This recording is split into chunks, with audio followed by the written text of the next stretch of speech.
is the laundry done? Yep, check. Towels folded? Yep. Shirts pressed? Yep. Groceries bought?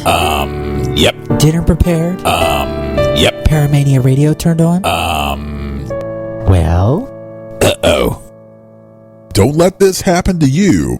Paramania's here. Join us at paramaniaradio.com.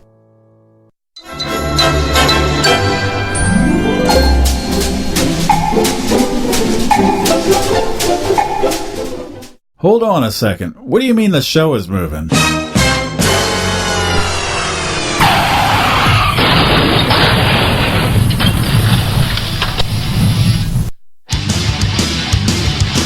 Now on Sunday night at 9 p.m. Eastern, 8 p.m. Central, join host Tim Malley as he brings you the most recognizable names in the paranormal field on Fox Cities Paranormal Radio. Look in my eyes, what do you see? The cult of personality. Hey guys, I got the perfect song for the show. What do you think about this? What the hell is this? Dude, this is not the boring psychic. Oh, okay, how about this instead? Take out the papers and the trash. This isn't it. Or you don't get no spending cash. No. This is what I'm talking about. The party is live every Friday night, 7 p.m. Eastern, 4 p.m. Pacific, with a twist of metal. Melissa Bruce is the heavy metal psychic. Only on Paramania Radio. Be there. The views expressed and the opinions given by the individual hosts and their guests do not necessarily reflect those of Paramania, its affiliates, or its sponsors. You are listening to Paramania Radio.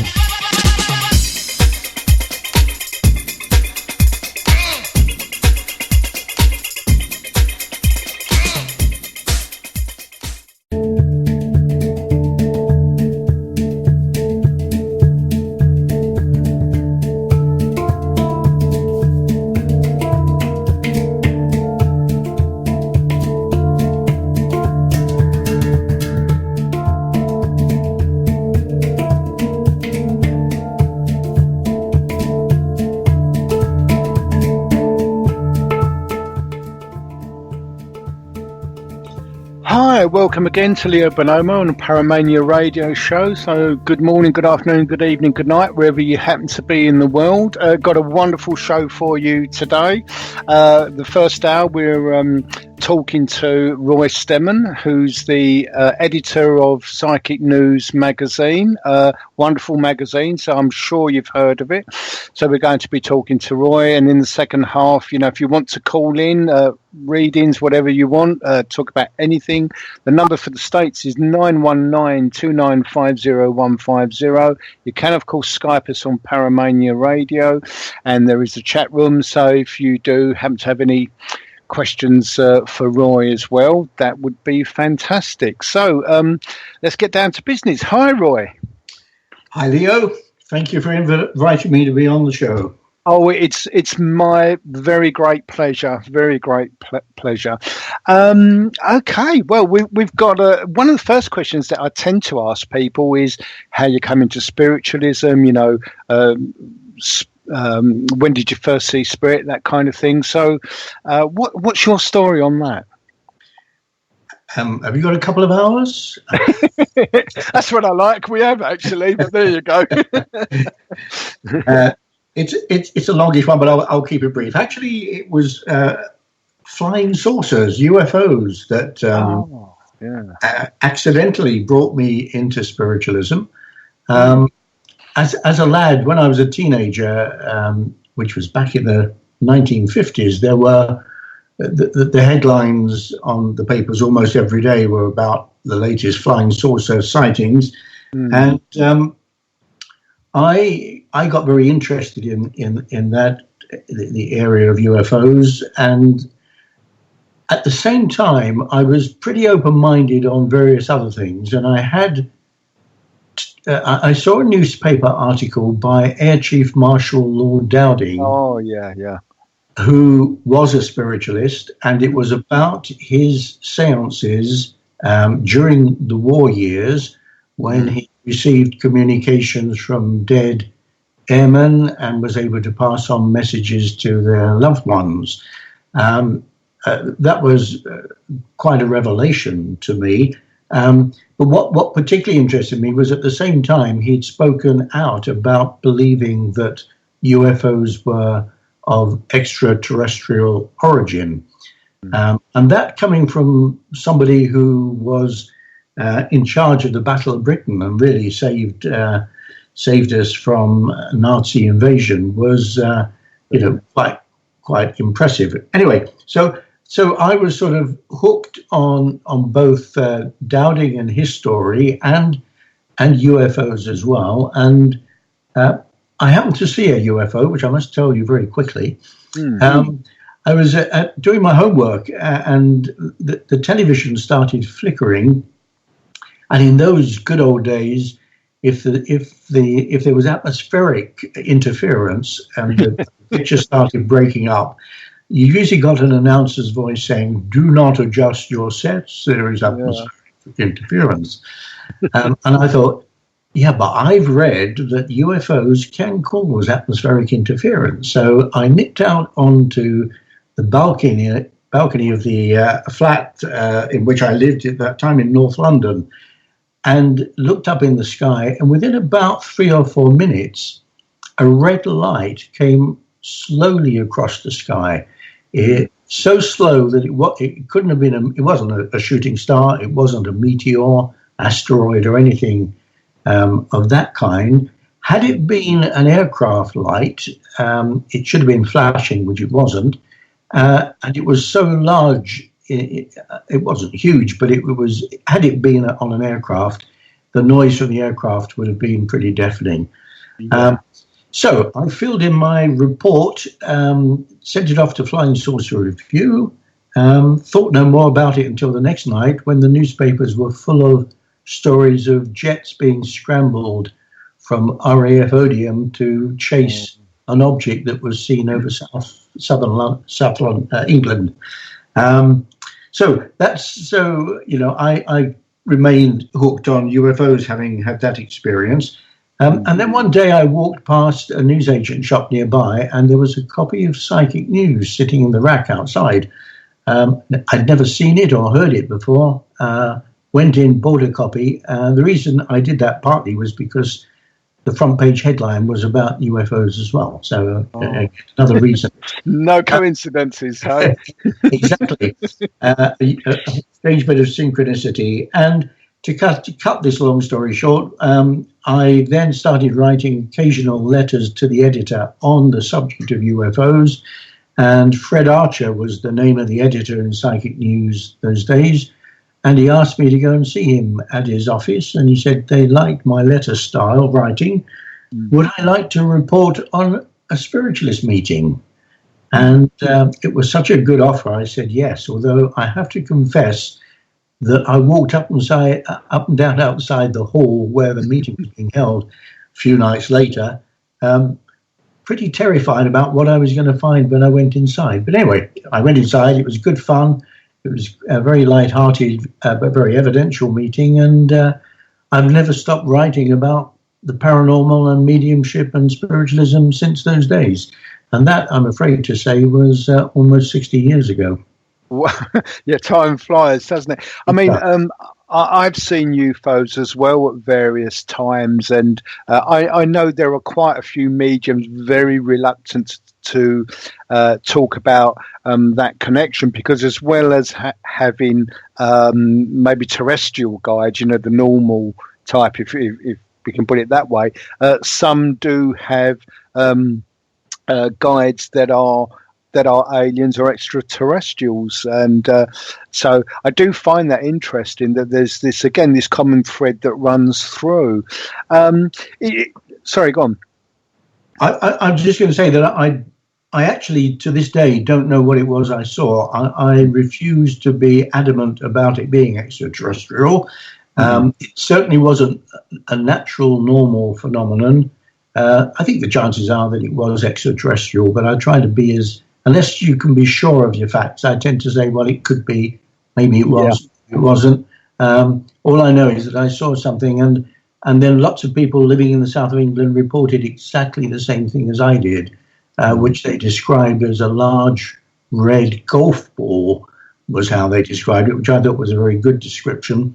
And it was seen for a period of 90 minutes going in different directions over different parts of the country. So it was clearly under some sort of intelligent control. And it's nice just to have that confirmation, isn't it, that other people have seen it as well, just in case, because I think if it's only us and people say, well, it's not this, it's not, you can sort of doubt yourself. But I think if other people have seen it, that's a great thing. Just a point in question, who was the medium that you saw that first meeting that you attended? The first medium that I saw on a public platform was Joe Benjamin. He was a Jewish medium, brilliant. He was an entertainer. He was a Cockney. He had all these one-liners which he sort of fed into them in between very serious messages. One moment he'd have the audience in tears, and the next minute he'd have them roaring their head off. And he did this on purpose, I think, to raise the vibrations, as they say. I mean, typical was, I can remember from that first meeting, he said, and you think he's being serious when he's saying this. He said, I had a woman come to me the other day, he said, and I said, I've got your husband here, dear. He's telling me he died of music on the brain. And there's an astonished look. Everyone said, I said to her, music on the brain? I've never heard of anybody dying of music on the brain. And she said to me, that's right, a piano fell on his head. I love it. Don't believe a word of it, but it got the vibrations lifted, and off he went with some really very evidential messages, I must say. Yeah, and I think,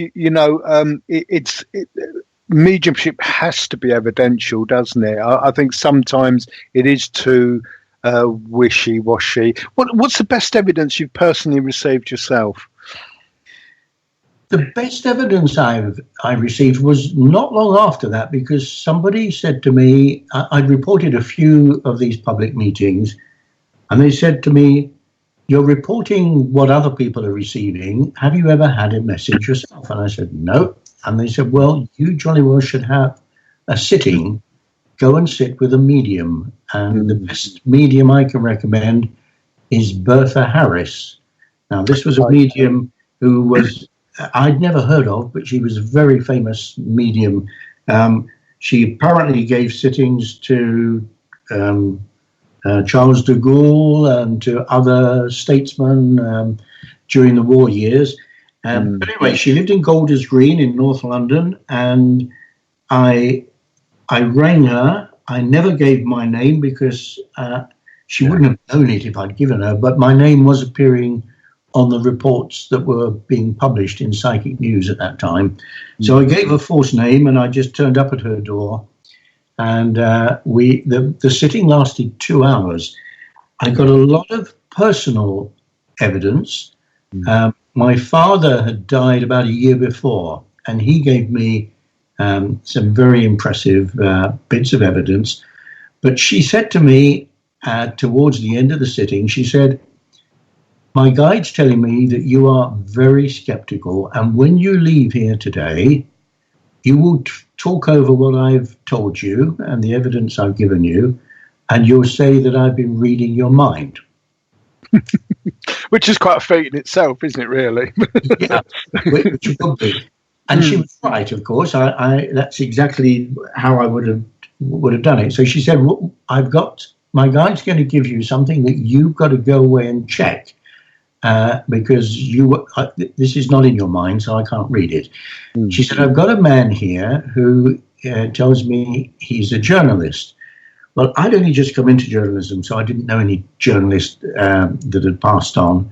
But before she could correct, or I could correct her, she said, actually, he's telling me, she said, that's wrong. He's the father of a journalist who you work with, and he's telling me You work in the same room as his son, and there are other people in the room, but he is the only male. All the others are female. And that was absolutely right. She said, he's telling me he's your boss, but he's not the boss. And his surname is Smith. She said, I'm sorry, it's such a common surname, but I can't change it if it's Smith, and that's it.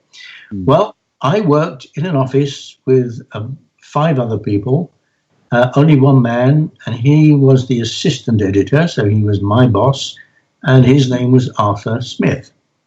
Yeah. So, and she said, now his father's telling me that he died, his initials were WG. She said, it might be J, it's a G or a J. I'm getting this clairaudiently, and I can't quite tell.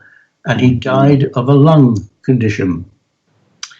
So she said, you won't know any of this, you'll need to go and check. And that's absolutely right. So I went to the printer every week with this colleague, and over lunch on my next visit to the printers, I'd written on a piece of paper, your father's initials were WG and he died of a lung condition. Put it in my pocket. Over lunch, I said to him, Arthur, is your father still alive? I have to say at this point that I thought, despite the details she was giving me, that she was wrong, because Arthur often said on a Friday, I'm off to see my parents this weekend. So as far as I was concerned, his father was alive and well. And he said to me, actually, my father died when I was about 2 years old. He said, I have no memory of him at all. Why do you ask? So I said, well, I appear to have had a message from him through a medium. He didn't know of my interest, or he didn't even know I was reporting for Psychic News, because that was a freelance job I did while I did a day job on this magazine where he was assistant editor. So he said, oh, his initials were WG. He said, but I haven't got a clue what he died of. He said, I've never discussed it with anybody. So I put my hand in my pocket, took out this piece of paper, and when I showed him I'd written down WG, the blood drained from his face. And he said, well, I'm going to see, he said, my mother remarried. So he said, I'm going to see my mother and my stepfather this weekend. He said, I will check with her and find out. And on the following Monday, he came into the office and he crept over to me and he whispered, he said, I checked. He said, he'd told me that he thought he'd died from a wound in his side during World War I. He'd been injured. But he said the death certificate apparently said it was a lung condition caused by inhaling poison gas during, I think, in the trenches during World War I. So that remains really the best evidence that I've received, in as far as it came from somebody I didn't know, who I didn't even know was dead, and was connected with a colleague, and I needed to do all that checking to find out. So very impressive. Yeah, I think that's wonderful. I do think myself as well that some of the best evidence comes when you're not aware and you have to chase it down as you do, you know, because, again, skeptics went through... one of their defences was really what we've just talked about. You know, well, you must be reading their mind, as though, well, that everyone does that. You know, that's not the thing.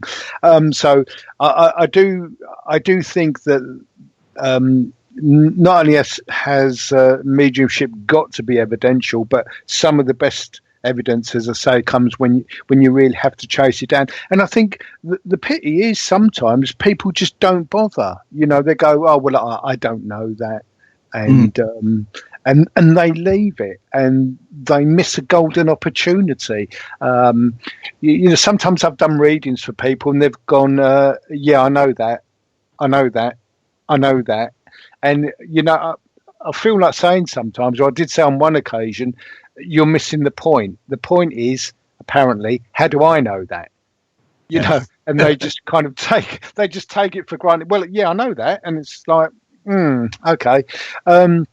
Yeah, I have so to say, Leo, one of the things that really bugs me is the amount of really good evidence that must be being conveyed in private sittings around the world, which the person takes away and it's beneficial to them. But if they could share it with others instead of keeping it to themselves, as well, it's helpful if they could also confirm it to the medium, so you know you're doing your job as well. But one of the reasons Psychic News still exists is to try and share as much of this evidence with other people, and the more and we're ready and willing and happy to hear people's experiences and share them with others. yeah, and again, I think that's wonderful because in my experience, you may get 1 in 100 come back and say, "Oh, what you said about that's right," or "It's come true," or whatever.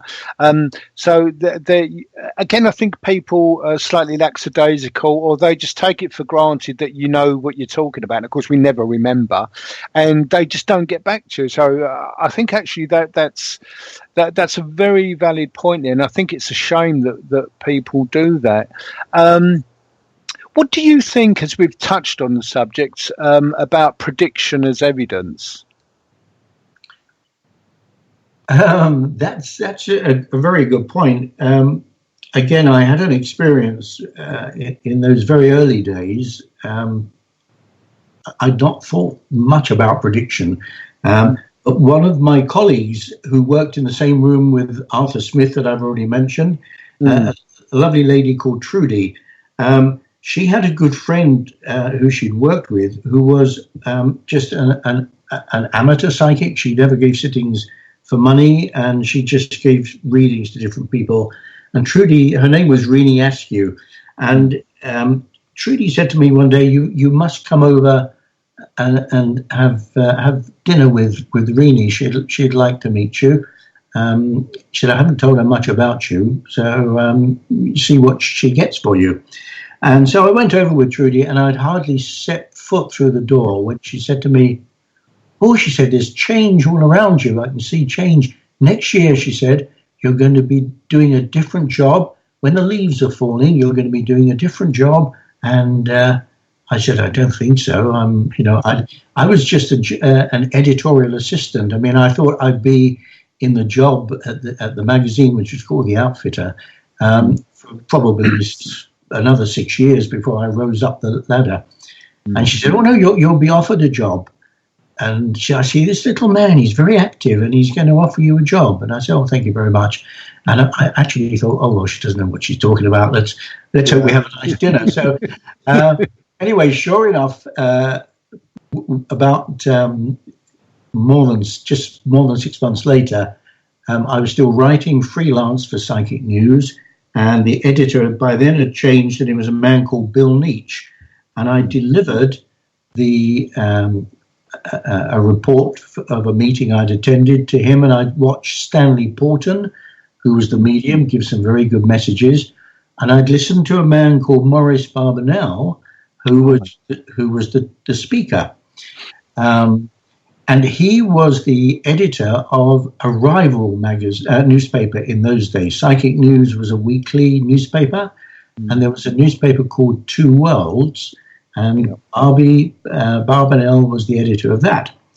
And I didn't give any thought to it, but after the meeting, I was talking to somebody that got a message, and Barbanel came up to me and said to me, "Oh, what did you think of the meeting?" And I thought, what a cheek! You'll find out when you read the Psychic News next week. And so I said, "Oh, it's very interesting." I said, "I'm just getting some of the evidence." So he said, "Oh, good." And he'd spoken about, he'd just come back from the Holy Land, and his talk was about following in Jesus's footsteps. And it was okay, but it didn't grab me. It wasn't the most impressive. He was probably a bit jet lagged after his visit, I think. I don't know. My focus as a journalist was to get some good spirit messages to write about. Anyway, I delivered my copy to the office in a few days after that, and I'd addressed the envelope to William Nietzsche, the editor, and the person that who ran the bookshop said to me, "Oh, Bill's not here anymore, didn't you know?" And I said, "No." "So now we've got a new editor."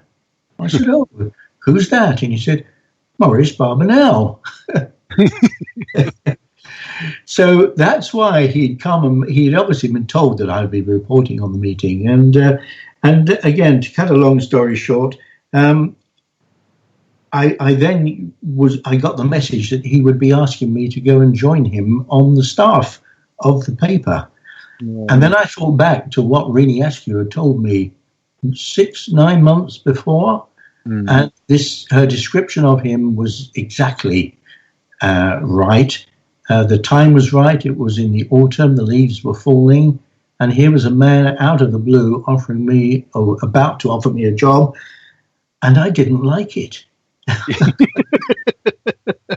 thought, hang on a minute, this is my life. Who's pulling the strings? And I have to confess, I came very close to saying no. I was still a teenager, and I was, typical teenager. Everything I knew best. But thank God I had a quiet moment to myself, and I thought, well, supposing Rini Askew hadn't predicted this, what would I be doing? And the answer was I would be jumping at the opportunity. So I took the job. So prediction, yes. I have no doubt that some people foresee the future, and it is predictable. And I've written many stories in the past of other people having that happen. But I go against the grain in a way. I always advise people not to. They shouldn't need to know the future. The future is going to happen. And I happen to know a medium, and I won't name her, but she used to give lots of readings to people, celebrities, and Peter Sellers was one of them. And Peter Sellers wouldn't make a decision without ringing her first and saying, "I've just got a contract. What should I do?" And I thought, well, I didn't want to get to old age and look back and think, half the decisions I'd made in my life were dictated by spirit, if you like, or it's not dictated, it's advice. You have the free will to take the advice or not. But I'm still deciding I want to make my own decisions, and so I never ever go and seek advice from psychics. If it's volunteered, I'll listen to it, but I don't go seeking it. Yeah, and again, I think it's a very valid form of mediumship, and it's quite strange, isn't it? Because in certain sectors it's not really accepted at all from a medium from the platform, but we have tarot readers, and that's kind of accepted. If that's the general sort of information you want, then you'd go to a tarot reader. You wouldn't necessarily go. So I know it's frowned on in some sectors. Again, I think that it's valid, certainly from the point of view that skeptics throw at us that we cold read people. Well, there's no way you can cold read a situation which is a future event. So I think it's very, very valid in that sense. Helen Duncan used to give predictions as well. She was very well known for it, wasn't she? Yes. Yep. Many mediums are. I was, once I joined Psychic News as a full-time member of staff, it was drummed into you that mediumship was not about predicting the future, but I think that was coloured to some extent by the really black days of spiritualism when war broke out, the Second World War, because so many of the spirit guides had predicted war was not going to happen. And Maurice Barbanel's guide, Silver Birch, was one of them. Estelle Roberts' Red Cloud was another. And they didn't exactly have to eat humble pie, but afterwards they had to admit that the future is not quite as predictable as they perhaps had indicated. And they were reading things wrong. I think Red Cloud said, seeing the future is like standing on top of a a hill and looking, you see a bit further ahead than somebody at the foot of the hill. But nevertheless, it still didn't. They got it wrong. So but I do know for absolutely my own experience with Ionescu that people can see the future without a doubt. Yeah, I think we've got to take into account that there's always free will, isn't there? And I suppose something like you've just outlined, you thought, well, you thought about not taking the job just because. And I think sometimes people think, well, actually, I'm not being guided that way either. And they'll make the alternative. We're just going to go into break and we'll be straight back after this.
Do you like ghost stories? Want to hear about some of the haunted homes and locations that I've investigated? Tune in for the latest in paranormal news and guest interviews with me, Mr. Haunted, on the Haunted Chronicles, Friday nights at 8 p.m. Eastern, 5 p.m. Pacific, only on the Paramania Radio Network.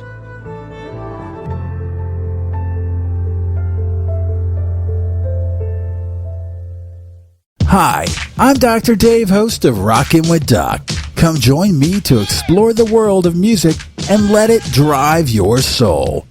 You'll hear songs like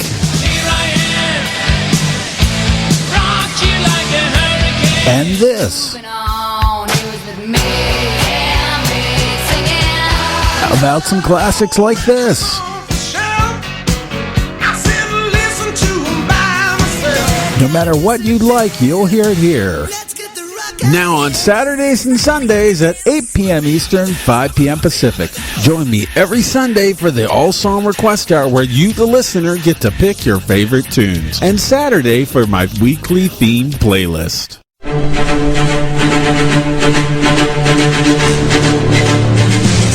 Welcome to the all-new Paramania Radio. Don't go by the book. Think like a pirate.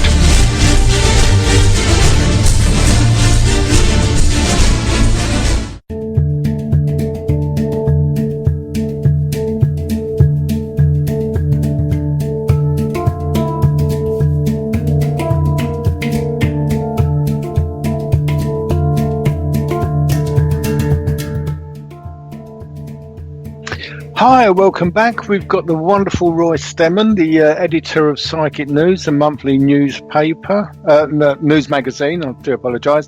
And if you want to look at it, you can go to www.psychic.news.org.uk, and you can go there, and you still have ones you can download, do you, Roy? Absolutely, and there's an app you can find on the App Store as well. So we try to make it as available in as many different formats as possible. So you can get it as a PDF on your computer. You can get an app. You can buy it as a printed copy. In the UK, you can get it from W.H. Smith. In the States, it's on sale at Barnes & Noble. Certainly in the UK, you can order it from absolutely any newsagent. A local newsagent will be able to get it for you. And a lot of churches and centres also stock it. And those that stock it get 60p a copy for every copy they sell. So we encourage as many outlets to take it. And they get it at a cheaper price than the newsagents. So we're trying to produce as many incentives and attractions as we can. So, and we've got a Facebook page as well, of course, which is Psychic News Magazine. So you check us out there as well. Absolutely, because although we have people calling and listening from all over the world, and that there's a predominance of people from the States that listen, so it's nice that they can get hold of it as well. And I would thoroughly recommend it if anyone's listening. Go to the site. Once again, it's www.psychicnews, all one word, .org.uk. And we have a caller. It's Lynn, I believe. So hi, Lynn. How are you? Hi, Leo. I'm good. How are you? And Happy New Year. Oh, bless you. Yeah, I'm really good, thank you. I'm really, really good. You have a question for Roy? Or was it for me? Well, yes. Do you feel or see anything good for this new year that we're in? Right. Okay, let me just right there's actually quite a tall, slim lady building up with you. She's got quite I was going to say bouffant, but it's permed hair. This is a slim lady. As you know, I'm notoriously bad with ages, but this lady would certainly have been late 70s when she passed away. Very well dressed, took very good care of herself. She's shown me mum's side of the family, so I believe this lady would have been an aunt. She describes herself as fairly haughty when she was alive. So would you recognise her at all? I'm sorry, she describes herself as what? I'm sorry?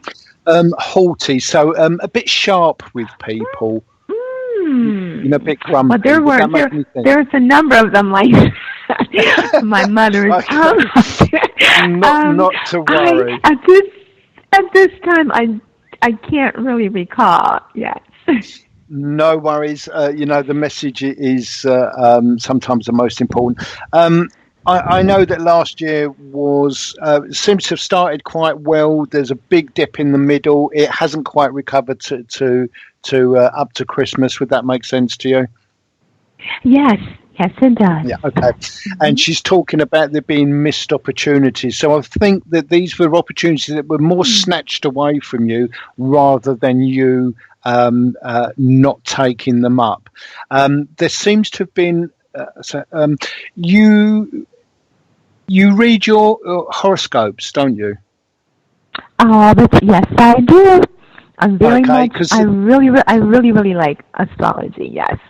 Okay, bless you. Because this lady's talking about last year. I found there's been a kind of trend with this for some reason. Last year there seemed to have been so much promise which wasn't delivered, and I'm not sure what it is. There's been some kind of time shift. So what didn't happen last year, what was promised last year, is going to happen this year.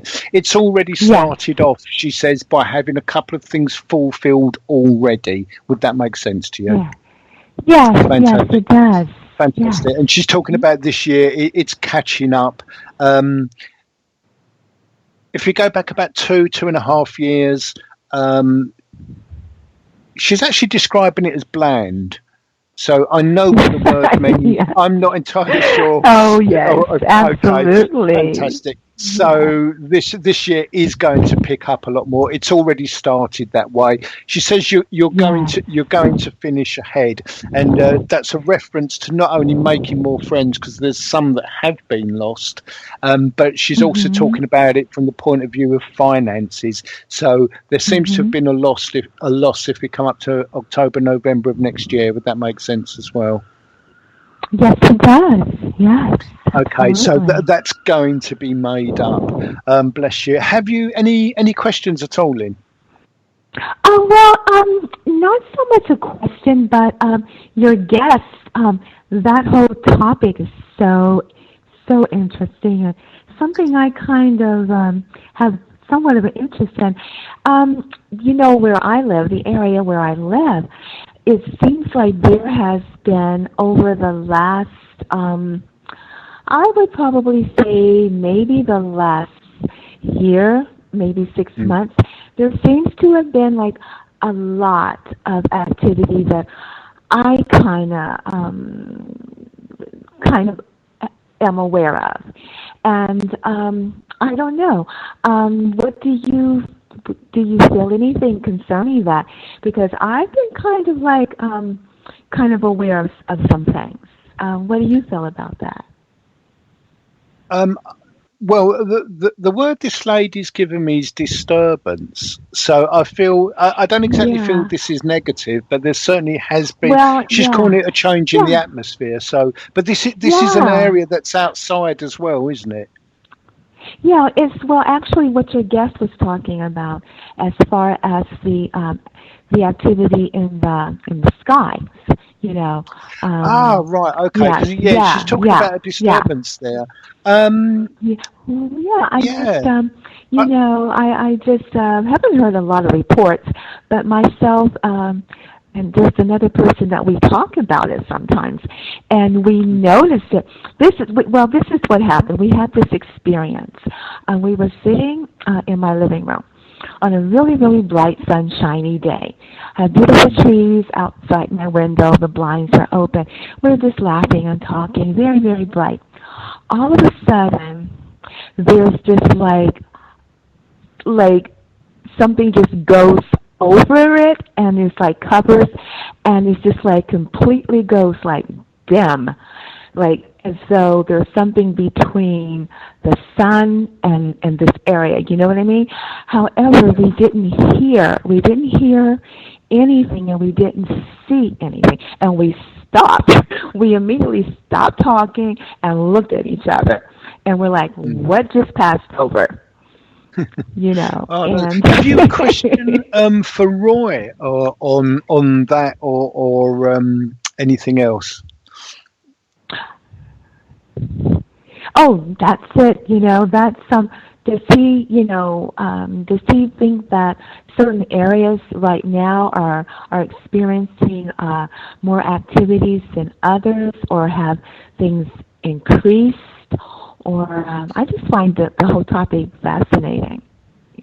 Yeah. Well, hello, Lynn. I have to say that. Hi, Roy. I'm pretty out of touch with the whole UFO scene.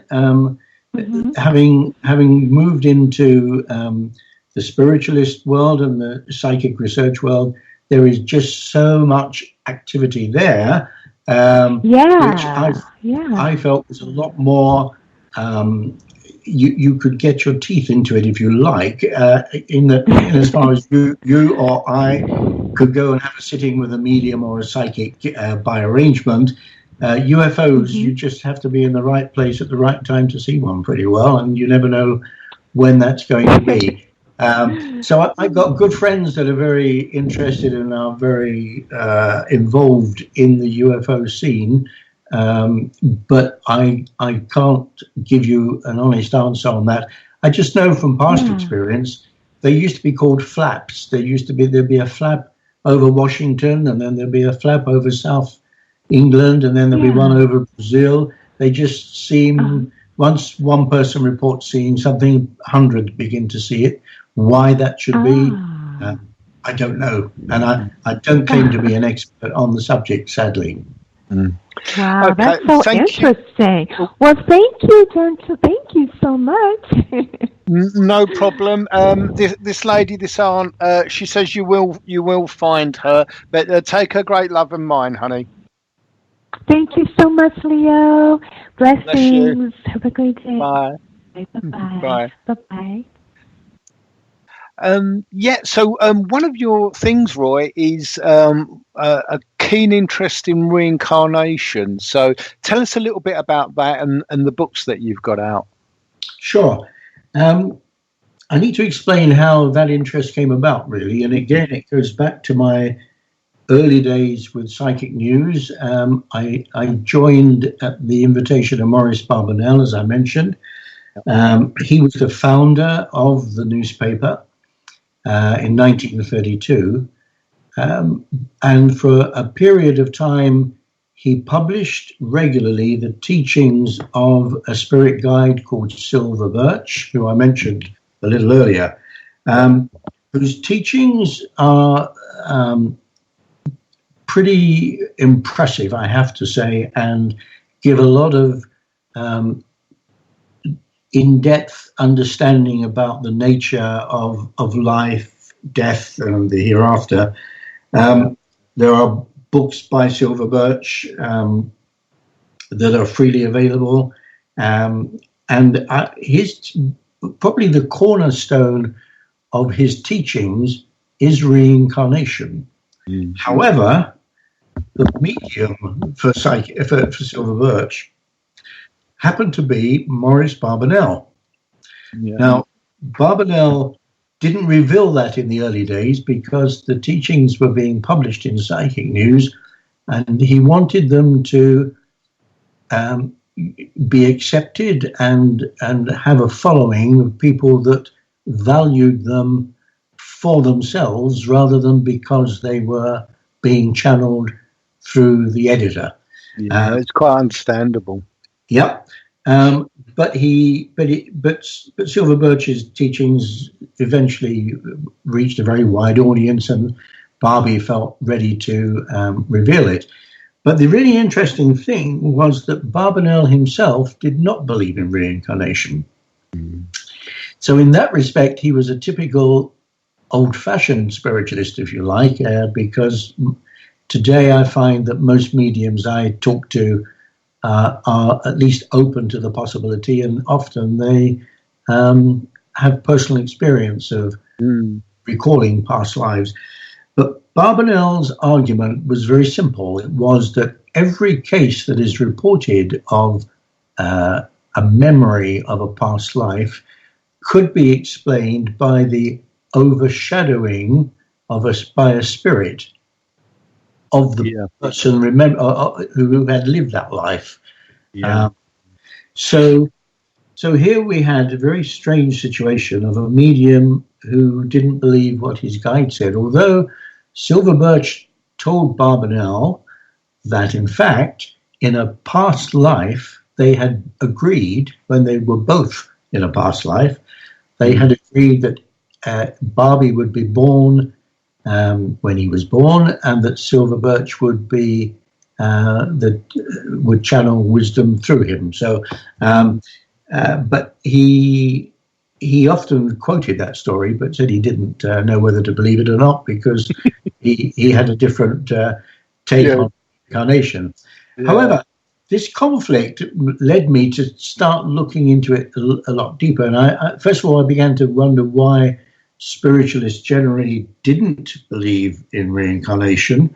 And I came very quickly to the conclusion that it was because when spiritualism was started in the 1840s, the belief was that once we died, we would move into the next world, into the summer land, where everything was perfect, and we would be reunited with our loved ones, and that was heaven, if you like, and we'd be there forever. So the thought that some of us might have to come back and live another life on Earth rather interferes with that rather idealistic outlook. Absolutely. And so that's why I think spiritualism in its early days refused to accept that. But in fact, now I think the evidence for reincarnation that's been compiled by researchers that have done interviews with children in particular that remember past lives and are able to take adults to villages they've never been to before and point out the houses in which they lived and give the names of the parents that they had been born to in that previous life. There's such a collection, and Professor Ian Stevenson at the University of Virginia did the most work on that. I was fortunate enough to interview him on several occasions, collected all his books. The evidence was pretty overwhelming. And then one of the last books that he published was the best of all, because he had realized early on that many of these children had birthmarks, some of them very unusual birthmarks. And rather than dwell on that in the cases that he was publishing earlier, he saved them all for this big book. And the title was Birthmarks and Birth Defects, I think, in cases suggestive of reincarnation. And basically, you get young kids born with missing fingers off of a hand, or missing arm, missing leg, missing half a leg. Sometimes the deformations, the defects, are unique. You know, medically, there are not other cases. Sadly, a lot of defects in birth defects are caused by drugs and other things. Thalidomide being sadly a case in point. But those sort of defects are well known and easily identifiable. These defects, I remember one case that I've written about of a girl in Burma who was born with the bottom half of her right leg had just wasn't formed, but it stopped beyond her knee, so it was sort of 2/3 of the bottom half of the leg. She remembered being hit by a train while selling flowers with her mother in a past life. She was not only able to give the name of her mother, the town where it happened, but all the facts that she gave in this present life were confirmed. And one of the injuries she suffered when she was killed by the train was that the leg had been completely severed from the body, and she suffered other defects as well. So it's just one example of the sort of things that are happening. So I think Barbanel, if he were still with us today, would have to come up with a different argument to overshadowing by the spirit to explain some of these impressive birth defect cases. And I've spoken to various people. I had the good fortune to make a TV documentary. I went out to the Lebanon to see cases amongst the Druze community who have a strong belief in reincarnation, and that was absolutely fascinating. And it's a reminder that the belief in reincarnation is pretty global. Absolutely. Some of the religions, absolutely. As you're talking there, I remember reading many years ago about Glenn Ford, who was regressed. And the reason that he was regressed as a very tiny boy, his first words were, "I smell horse." Which is a very strange thing to say. So when he was older, he got regressed, and he found out that he lived in France, and basically, I can't remember all the details of it, but he'd annoyed another gentleman, so I don't know whether this was a love interest or what had happened. And this gentleman did what they sometimes do, was he hired an expert swordsman to insult him and challenge him to a duel. And so this kind of went through, and Glenn Ford was in a great deal of pain and had to be brought out of regression because he'd been killed by this gentleman, and where he was holding himself just under his left breast, where he'd been stabbed, there was a birthmark as well. Yep.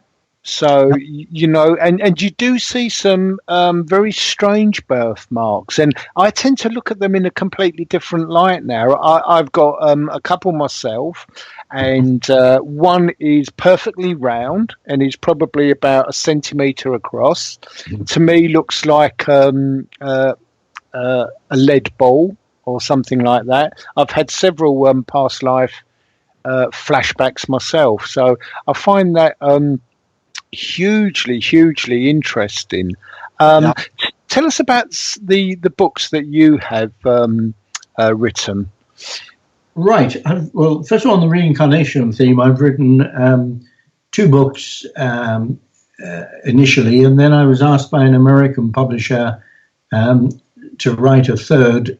He wanted something bigger and better.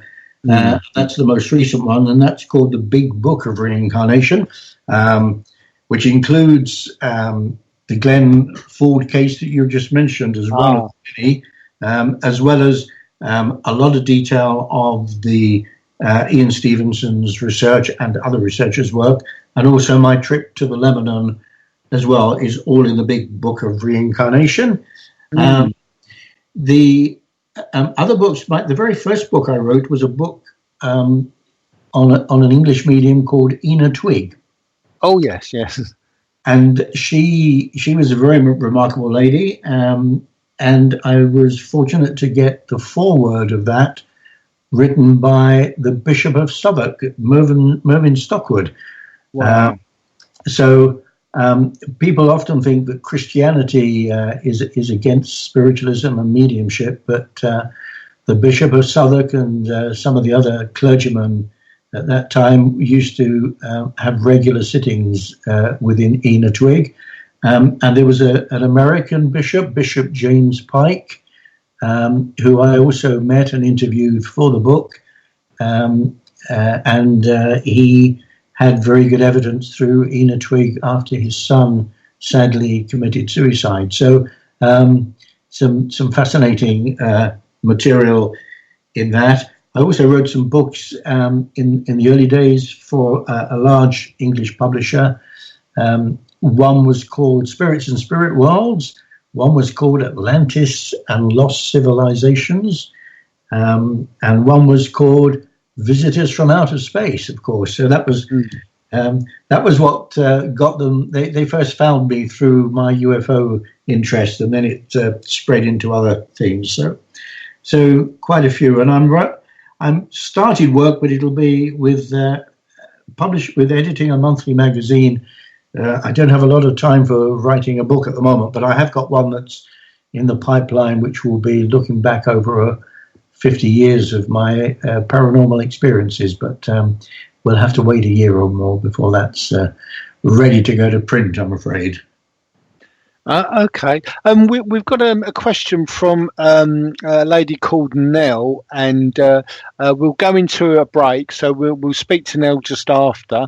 But she's asking, what do you think about mediumship portrayed in fiction? So that's something for you to dwell on, and we're just going to go into a break, and we'll be right back after this. Right.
Do you like old-time radio? Then join Paramania Radio each week as we present episodes of old broadcast radio programs from the past filled with mystery, suspense, drama, and the supernatural. Join us every Saturday at 11 p.m. Eastern for Old Time Radio.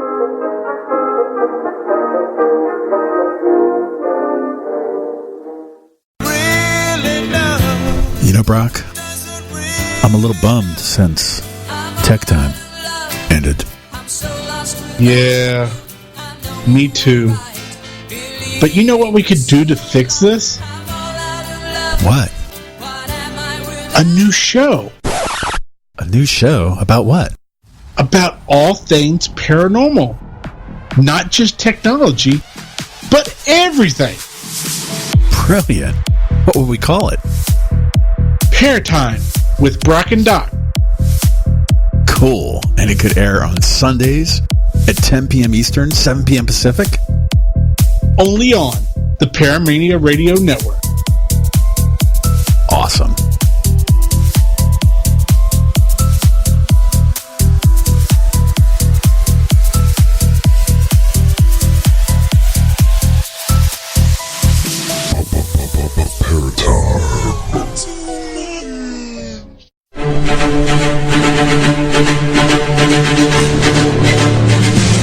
Welcome to the all-new Paramania Radio.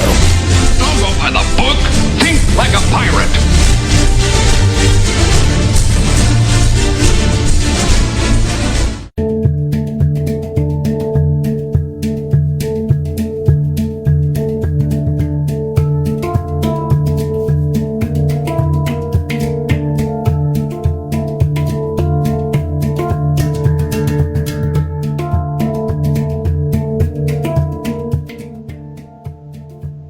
Hi, welcome back. You're listening to Leo Bonomo on his Paramania Radio Show. If you want to call in from the States, it's 919-2950-150. You can Skype us in, of course, on Paramania Radio or join the chat room. We've got a wonderful gentleman called Roy Stemman, and he's the editor of Psychic News, and we're just talking about all kinds of subjects here, including reincarnation. And we have a question from Nell, and she asks, what does Roy think about mediumship portrayed in fiction?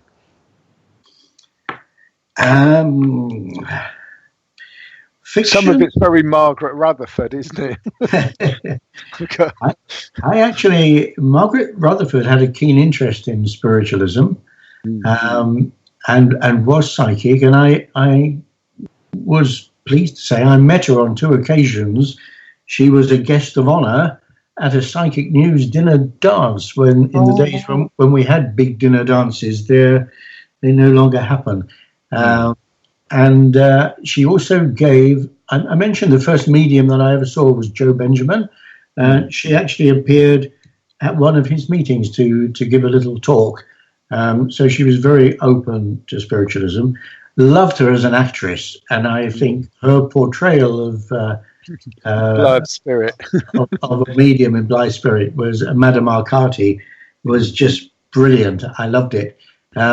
Funnily enough, I was asked to, I had a local theatre group when they knew of my connection with Psychic News many years ago. They were putting on a production of Blythe Spirit, and they asked me to go and give them some technical advice on how the medium would behave.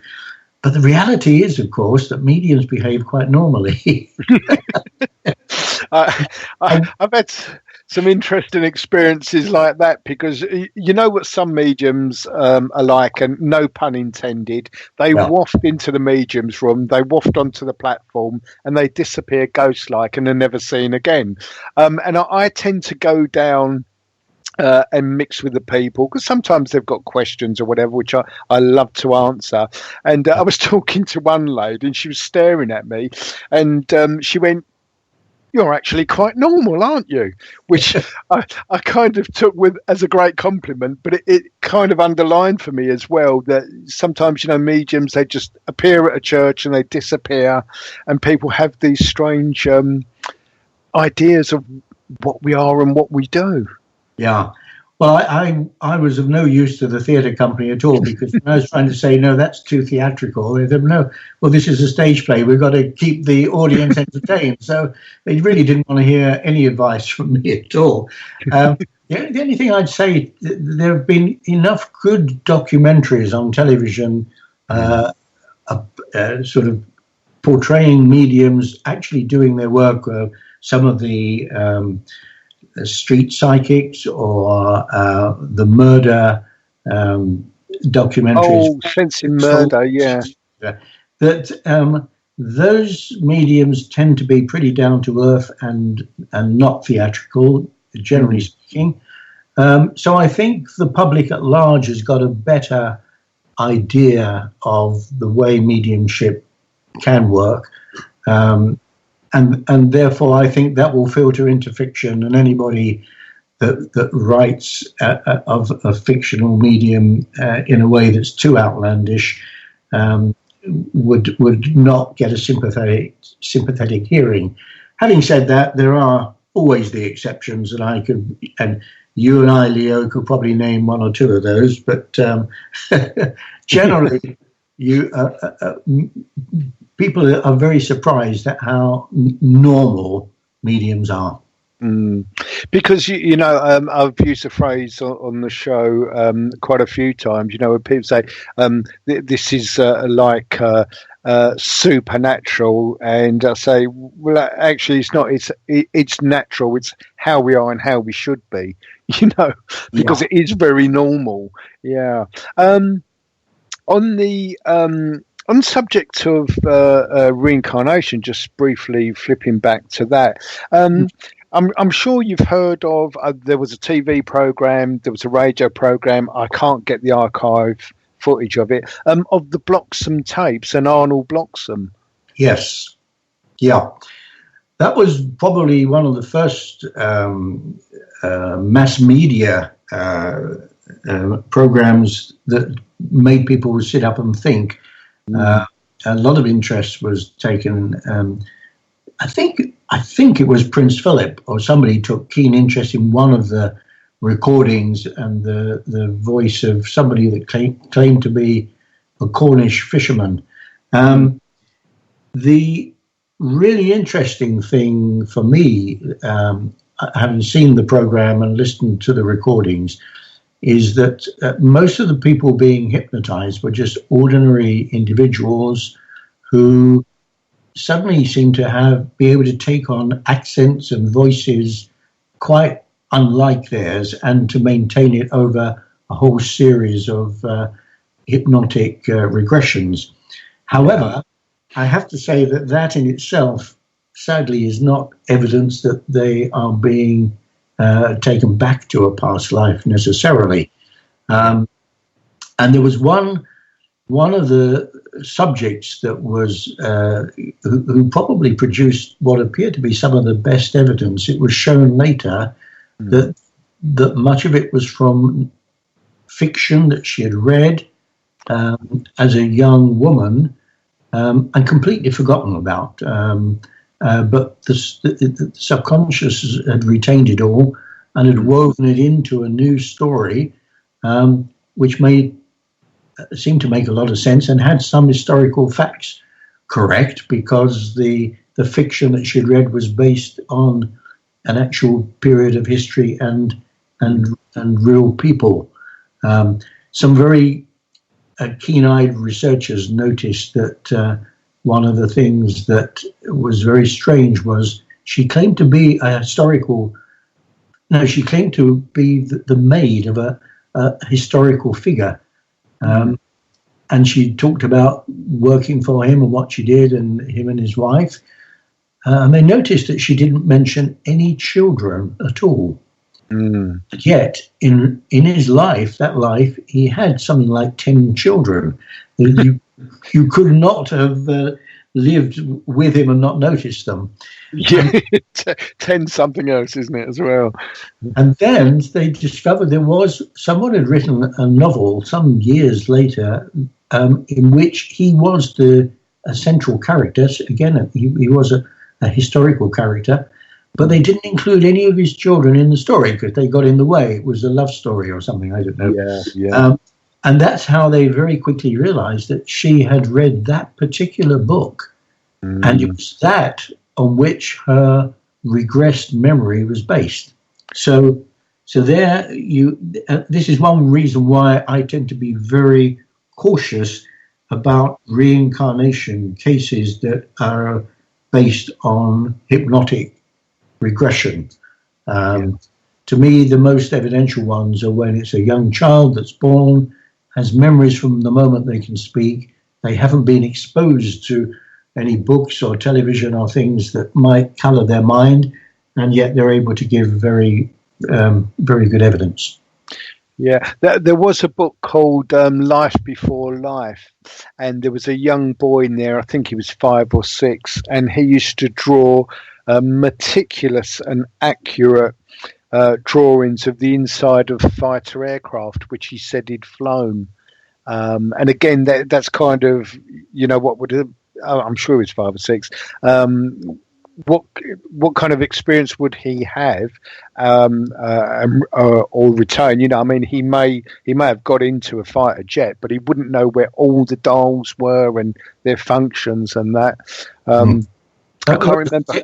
That was the case of James Leininger, if I've pronounced his name correctly. As a matter of interest, I'm going to be doing an interview with the mother of a little boy this coming in the next few days, in fact. So it should be in the next issue of Psychic News. And he, from a very early age, could remember being a baseball player. And that is a case that's been researched at the University of Virginia.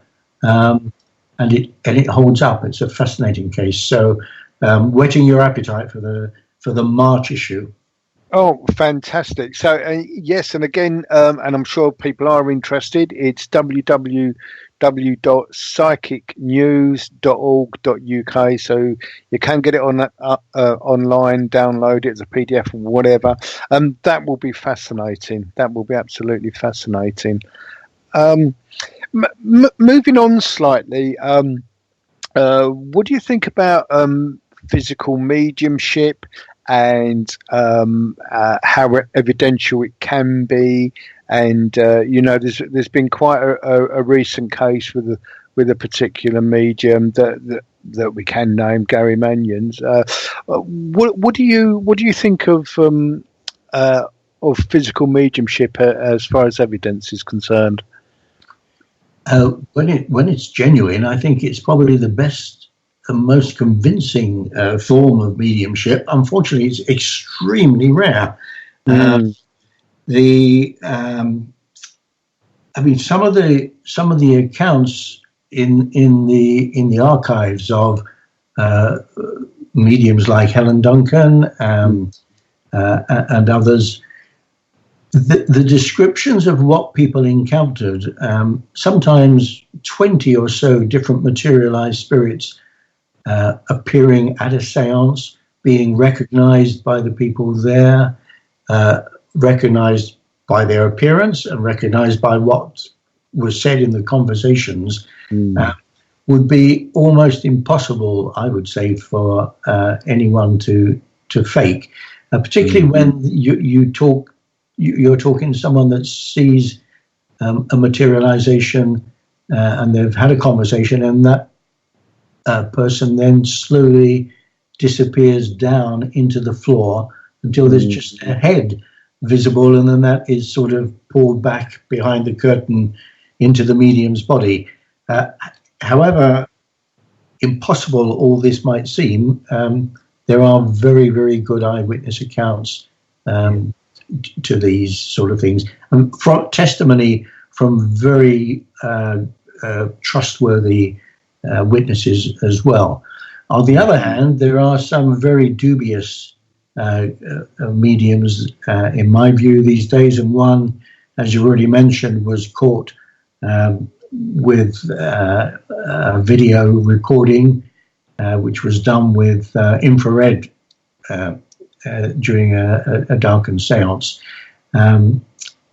which proved that he was getting... I mean, people imagine, because the medium is strapped in with cable ties to a chair and is still in those cable ties at the end of the seance, that he or she couldn't have got out and wandered around the circle and produced the phenomena that is experienced. But what Mannion showed was that he was able to get in and out quite easily, and he was producing all the phenomena. And then you have to question how many others are doing that, which is why at Psychic News we've teamed up with a number of people. Banyan Retreat, where that video was made, is one of them.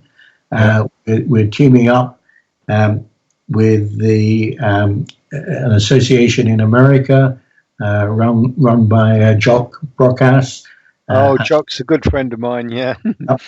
and Maggie Hahn, who is Helen Duncan's granddaughter, is also part of that association. They're going to set up a test centre. We've got a test centre in Australia, and the Arthur Findlay College in the UK, as well as Banyan Retreat, are going to have thermal imaging cameras, so that what we're calling it the Truth Campaign, and I'm delighted that Psychic News has taken this as its initiative. Calling it the Truth Campaign, which stands for thermal imaging, something or the other. I can't remember what it stands for now, but it's to make sure that anyone that claims to be a physical medium and gives sittings in public in return for payment ought to be tested by one of these test centres and given the all clear to confirm that anything that happens during the test seance could not possibly have been produced by the medium concerned. It's not a form of accreditation, but we will publish the results so that people can make up their own minds. We're still dotting the I's and crossing the T's of the protocol that will be used, but hopefully it will be introduced before too long. There will be mediums that will refuse to take part and will go it alone, of course, and we all make our own judgment on why they won't do that or participate. Absolutely, yeah. But sadly, there will be groups that will still use their services. We can't do anything about that. But no. But again, I think if people have got the option, they say, "Well, look, these have worked under thermal imaging, and those haven't." Then at least they're aware that they're making that choice to go and support others. Yes, I know. In my book, I talk about the new energies. It was originally written in 1987, so there's no new energies really, and they were known of well before that. But when Helen Duncan and other physical mediums, they used to sit in half light or certainly red light, sometimes daylight. Yeah. Why do you think there's been a shift or emphasis to physical mediumship? Sometimes in red light now, but tending to be in the dark?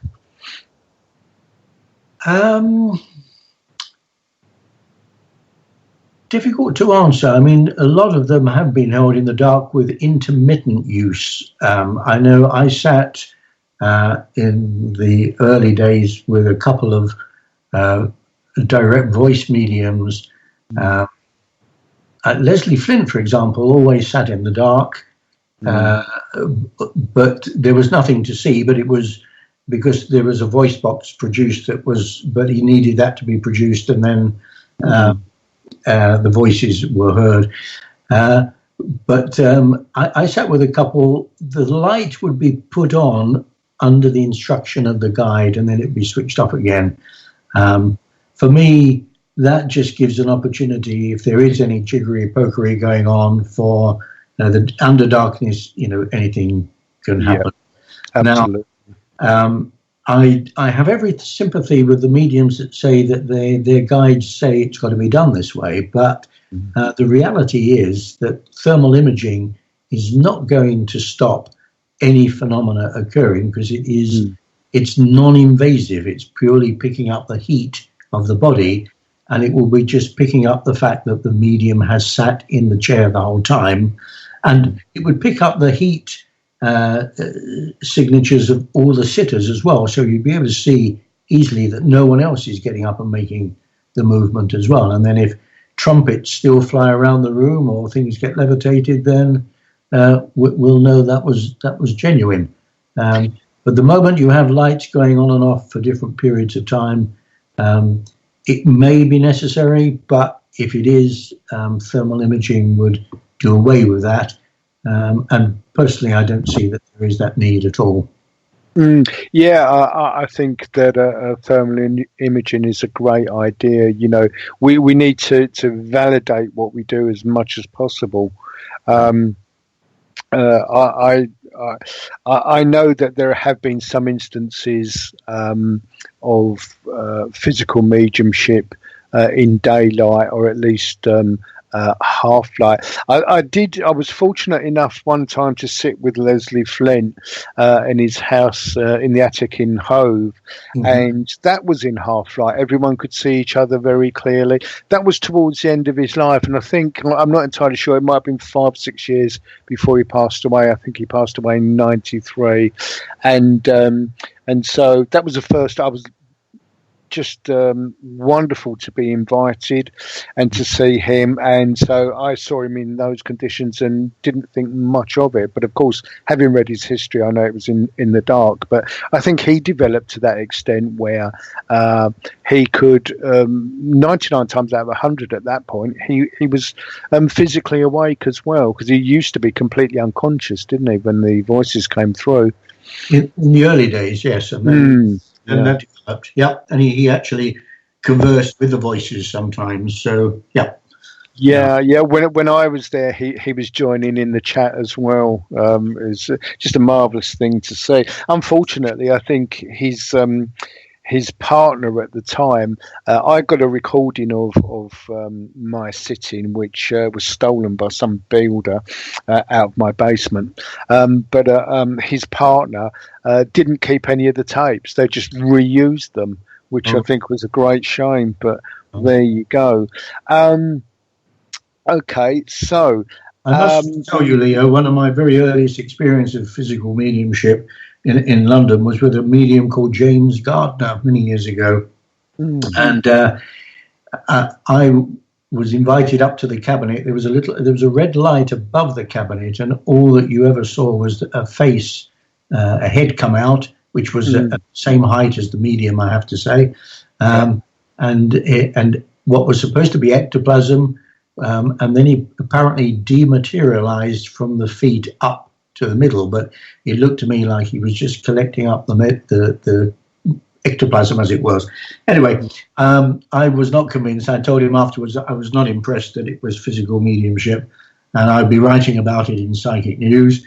And he said, that's okay, don't lose any sleep over it. Well, anyway, we published our story, and one has to be cautious in these circumstances. I didn't call him.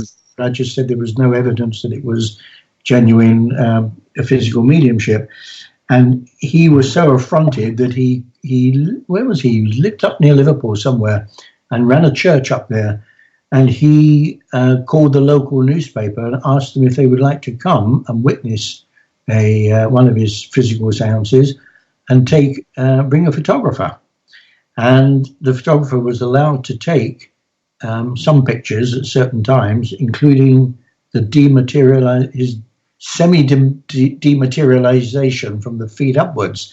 And the story appeared in the newspaper next week, and the headline was "Ghost That Wore Trousers," because the flashlight not only caught James Gardner with this drapery around his body down to his waist, but it stood with his feet apart, hoping that the curtain would hide his feet, but you could see clearly his trousers underneath.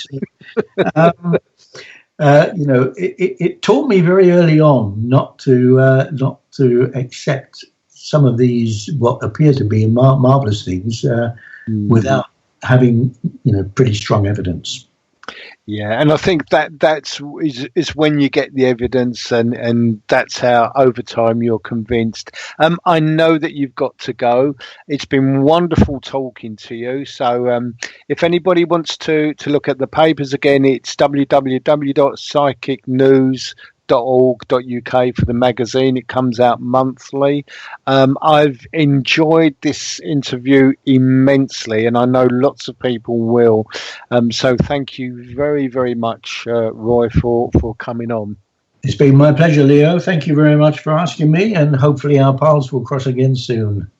I'm sure they will. I'm sure I'll see you with Margaret at some point. I must get copies of your books, and hopefully when we meet, I can maybe buy some copies from you. Take great care. Thank you so much. My pleasure. Bless you. We're just going to go into a break now, and we'll be back straight after this.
Tune in to the Chris and Wayne Show every Thursday night at 8 o'clock on ParamaniaRadio.com. Up aboard the Haunted Ship of Doom and join Captain Chris. It was the government secretly outside of the studio. Skipper Wayne. I think it's time you get the Kraken out of your butt. Deck Wench Joe. Yeah, I got stuck on the corner. And of course, Cabin Boy Todd. Oh, look where I'm sitting. And always remember our motto. Don't just listen to the mayhem, be a part of it.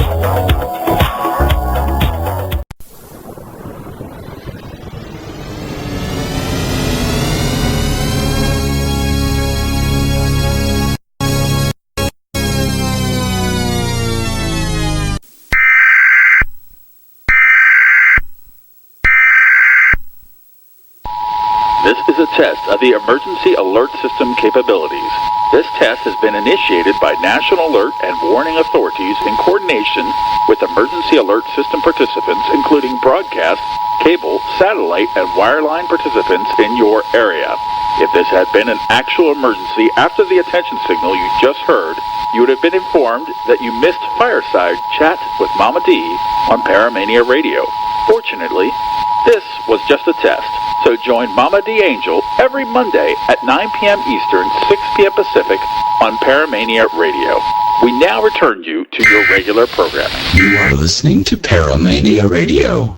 If you would like to be kept up to date on upcoming show information and events here on Paramania Radio, then please take the time to click on the like button above the chat room to like our Facebook page. And click on follow to follow us on Twitter. Thank you for listening to Paramania Radio.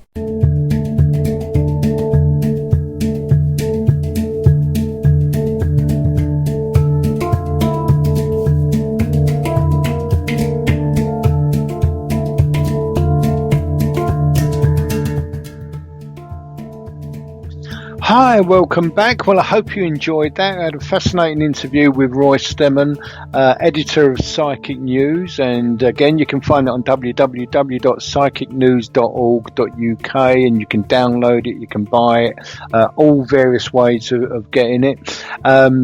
As well as editor himself, Roy is an author, and he was mentioning some of his books. One's called The Big Book of Reincarnation, and he has a great interest in reincarnation and some fascinating stories to tell. So if you've just tuned in, do go back on the archive and have a listen to the whole program.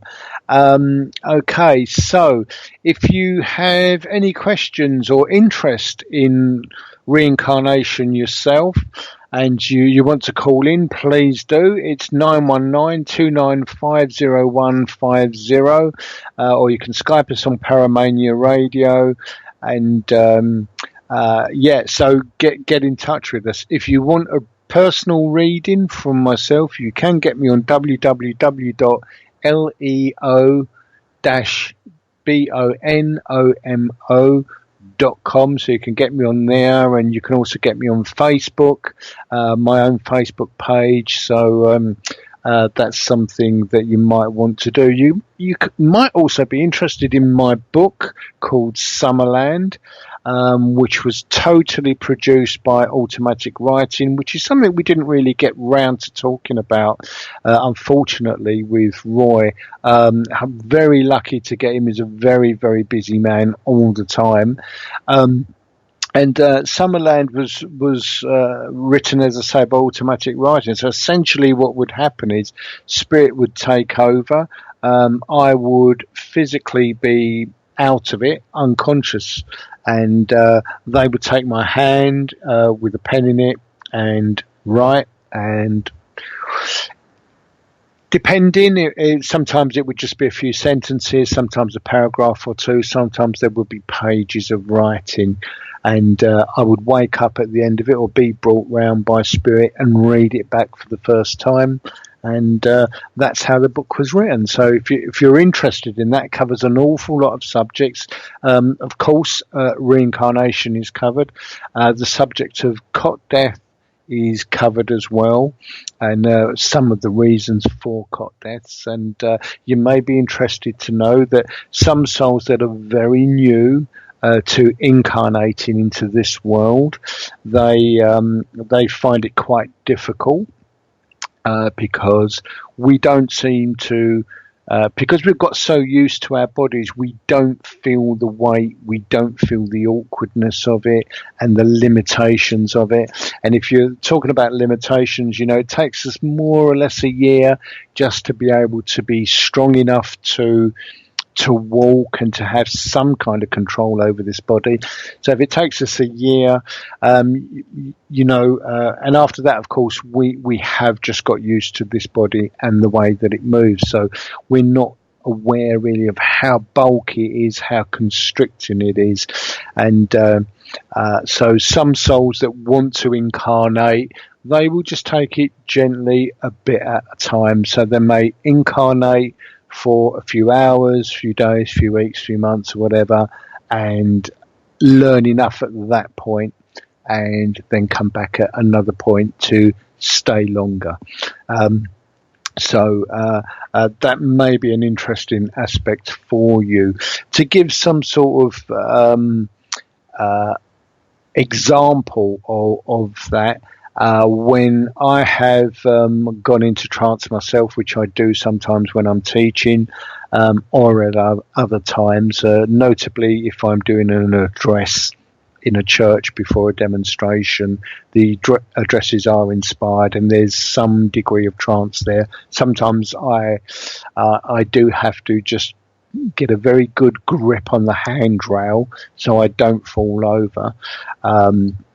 Other times I can take a lighter touch. It just depends on the amount of control there. But my addresses are inspirational, and so they're inspired by spirit to varying degrees of trance. But when I have been in trance before, spirit had given me the experience of suddenly finding myself back in my body. It's surprising how much an arm or a leg weighs. We move them so easily, but when you're out of the body and you get suddenly thrust in or dropped in, to feel the physical weight of your own body and your own limbs is something quite startling.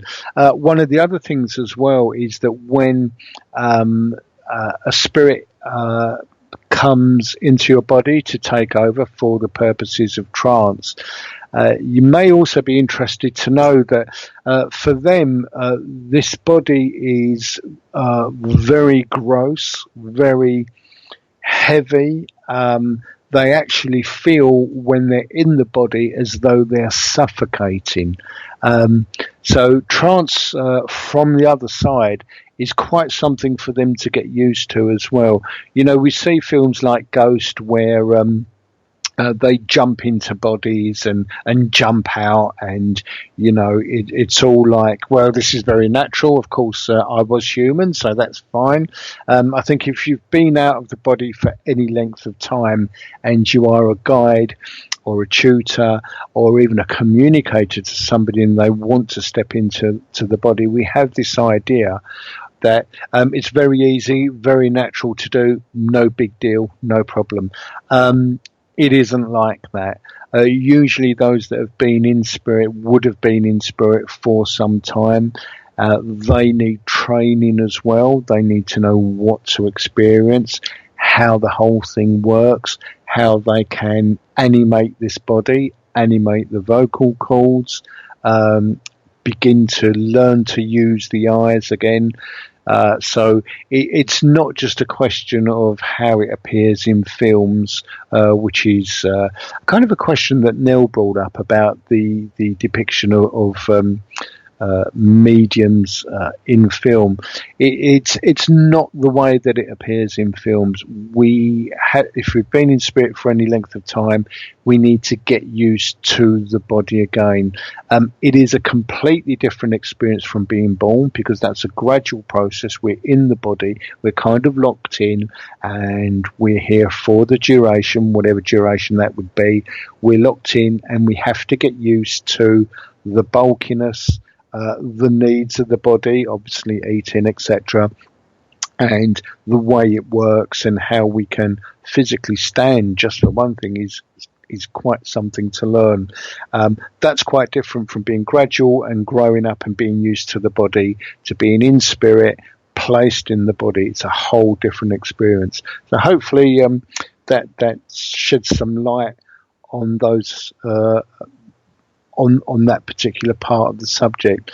So if you are interested, we've got some other wonderful guests coming up at various times. We're going to have Mr. Graham Hewitt coming forward at some point.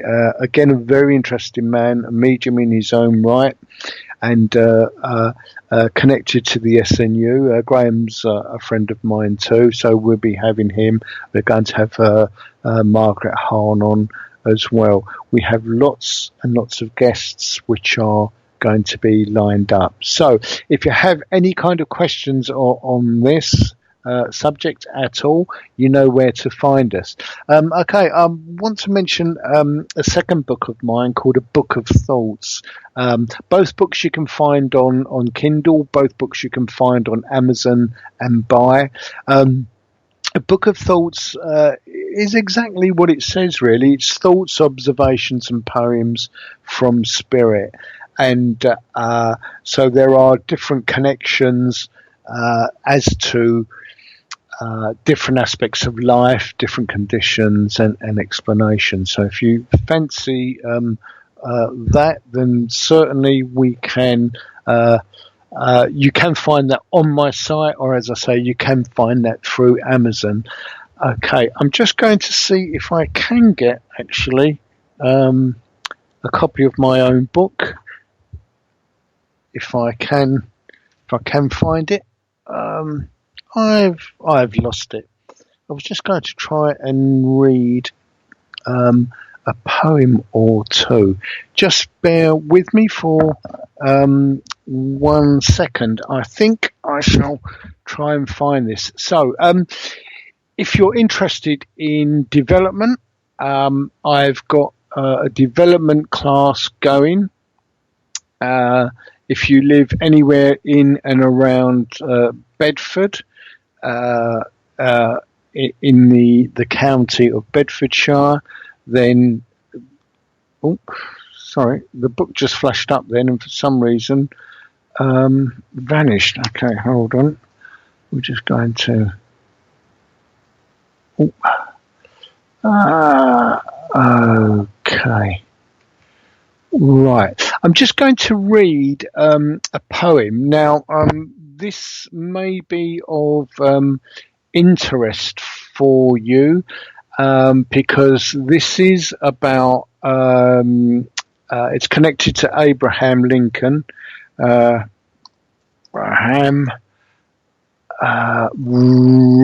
Okay. So, this is one that was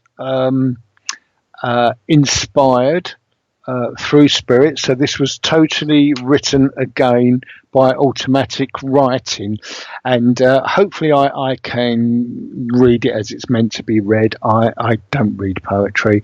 In fact, I myself don't write it. It is spirit. But this is called A Chance Meeting. So I'm just going to read this to you. Hopefully you'll enjoy it. A Chance Meeting. I just called to meet you, friend. The means justify the end. It's funny that we should meet by chance like this. Who knows the rudiments of the scheme, the pawns moved in the field, for us to meet like this and yield a bountiful yield. For planning and commitment over ages have gone before, through fire and sins and thick and thin, our paths were meant to cross. Exchanges of information, a nod, a wink, a move, and yet there's no one else around who would notice such a move. I just called to see you, friend. Hi there, what's your name? For we are players in the field of a very important game. By chance we come to some decision, we turn a corner or two. By chance the world should benefit by us meeting anew. But because of this small action, untold reaction occurs. The ripples there uncountable, cause when something stirs. From this a friendship may ensue, it matters not. An exchange has happened, and lasting matters not one jot. Through aeons it has been mastered, caused and planned, agreed.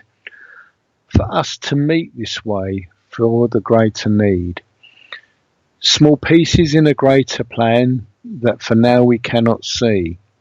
And though we may not meet again, trust it, we have sown a seed. From it goodness and struggle ensue, making use of a greater you. We don't need to understand the calls, the whys, the plans. It just needs the players, and yes, their agreement from the start. For though it may go unnoticed, the plan itself begun. There shall be many heroes, for the most part unsung.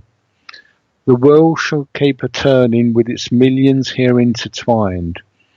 But because of these meetings, arranged at a table where both have dined, all these pieces join, and linking with a cosmic mind, can influence all evil and banish it. So that's the poem. It's called I've forgotten. Chance Meeting. I do apologise. The poem is given by Spirit in explanation of those, in speech marks, chance meetings that all of us have. Now, as you well know, I don't believe in coincidence at all, ever. All happens for a reason. But it's especially those who are spiritually aware during their lives. Sometimes the influence is small and it negotiates those obstacles around us. Sometimes the influence is very great. And what this is referring to is that kind of thing, because there were two meetings that a particular person had with two mediums on separate occasions.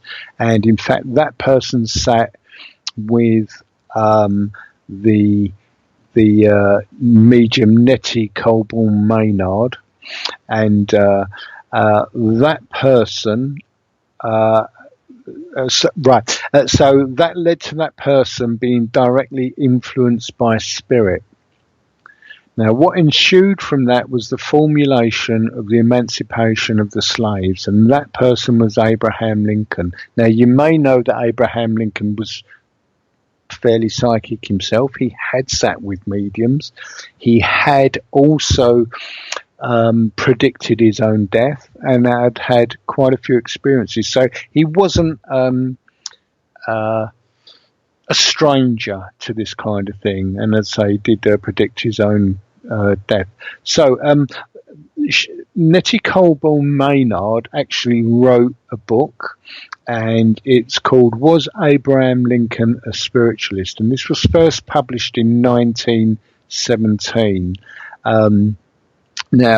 So that may be of some interest to you. I'm just going to read another poem which was given by Spirit, which I later found out was connected to Chance Meeting. So I'm just going to go there. Okay, now this is called The Tapestry, and again it gives a kind of image of life and how life is woven, if that's not poetic itself. Okay, it's called The Tapestry, and again this should be read in conjunction with the Chance Meeting. The Tapestry. The tapestry is woven here. Now this is in Spirit, with mingling hues and sounds so clear. The intricate patterns woven there portray our lives year by year. Who calls the pattern and the tune? We won't wait long, we'll see so soon. For all our joy, trouble and grief, we'll know with the turning of a leaf. And though the good times come and go, and all the mixtures will come to know, the tapestry is hidden safe, from prying eyes its colours closed. The mysterious tapestry shows, to but a few its secrets tell.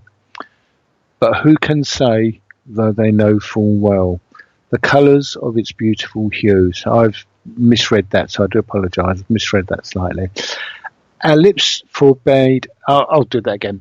The mysterious tapestry shows, to but a few its secrets tell.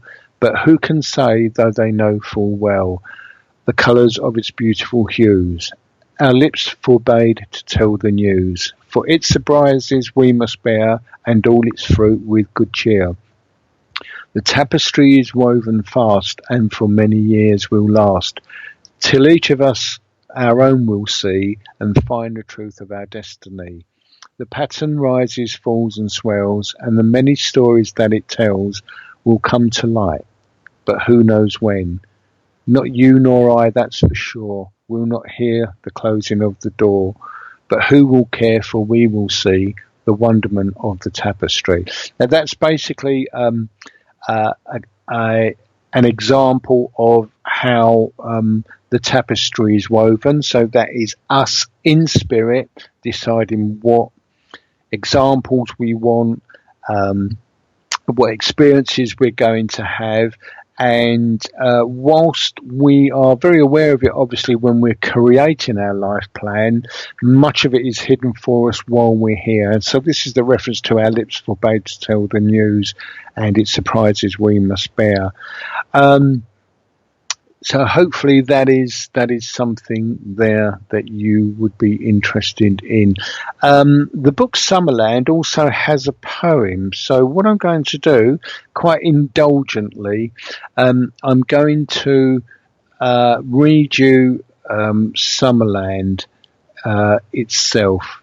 So let me just find. Okay, now this has a medieval twist to it. So again, thank you so much for bearing with me. So this is the title of the book and also the poem that is connected to it. So it's called Summerland. O knight in armour shining bright, in the thong of battle fight, you cut me down without spite. You came charging down on me and many of your enemy, cutting those within your sight, not caring if it's wrong or right. You serve your king with all your might. And now I hear the battle fade and find myself in curious haze. I see my loved one there, tiny waist, long flaxen hair. She'll take me where? I know not, to a land I once forgot. So soon the battle cry is gone and we step forward on and on. The priceless beauties greet the eye, under the never-ending blue sky, where beauty and love abounds, and everything is grand. Welcome to the Summerland. Okay, I'm just going to try and finish this very quickly if we can. Welcome to the Summerland. For here you'll stay for just a while, to rest and linger and learn and smile. This place with untold beauty abounds as you walk its park-like grounds. Shining buildings with spires and steeples, mixing there with all your peoples. And one day you meet your knight and greet each other as brothers one. Now one great truth has dawned, you're rising, as the endless morn, on a golden pathway slowly rising, to greater truths and beauty amazing. For all the sights you've seen right there, there's none at all that can compare with all the sights you'll now see there. And as your journey continues on, till the day you hear the song, and find suddenly that you long for something, but you know not what, and your mind finds past disgraces and the old familiar places, and you'll find on one cold morn that you have once again been born into a world of ugliness and blight. And once again you meet your knight, and now he holds a wondrous sight, for to her on this cold morn a beautiful child is born. And once more the cycle is complete. We've got to end that there. I do apologise. Thank you so much for listening. God bless and see you next week.